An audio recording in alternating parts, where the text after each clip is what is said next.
دوای 2 ساڵ لە داخستن و کردنەوەی جارجارەی دەرگای خوێندنگا و باخچەی ساوایان لە هەرێمی کوردستان بەهۆی بڵاوبوونەوەی ڤایرۆسی کۆڕۆنا بڕیارە ڕۆژی 14 ئەم مانگە دەرگای خوێندنگا و باخچەی ساوایان بە تەواوەتی بکرێتەوە.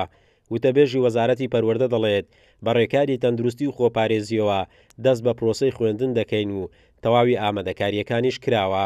سەرجەم ئامادەکاریەکان کراوە لەلایەن وەزارەتی پەروەردە و پاشەویش بەڕێوەبەری گشتی پەروەردەکان و بەڕێوەبەری پەروەردەی قەزاکان خۆشبەختانە ئامادەسازیەکان هەمووی بەڕێکپێشی دەڕواوەکو پێویست ڕێنمای پێویست بۆ دەستپێکردنەوەی داوام دەرکراوە. مێد دەکەین کە دۆخی کۆڕۆنا و دۆخی تەندروستی پێشاتی خراپ نێنێتە پێشۆکە پلانەکەمانێت تێکدا. وەزارەتی پەروەردە نایەوێت ئەم ساڵی خوێندن هاوشێوەی ساڵانی ڕابردوو بێت، دەوامیش لە ناوەندەکانی خوێندن هەموو ڕۆژ دەبێتن لە ناوپۆل لە ڕێگەی سیستەمی ئۆنلاینیشەوە بۆ ئەو خێرزانانە دەبێت کە نایەنەوێت منداڵەکانیان بچنە هۆڵەکانی خوێندنەوە.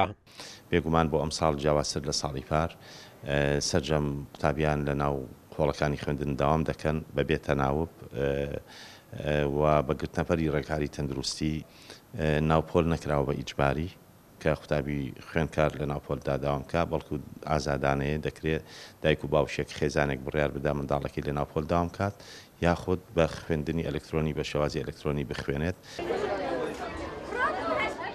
لە هەرێمی کوردستان نزیکەی 120,000 مامۆستا لە ناوەندەکانی خوێندن هەیە و بۆ خوێندنی ئەم ساڵیش 1,800,000 خوێندکار ڕوو لە نزیکەی 5,780 خوێندنگا دەکەن لەگەڵ نزیکەی 100,000 منداڵ لە 550 باخچەی ساوایان دەست بە پرۆسەی خوێندن و پەروەردە دەکەن.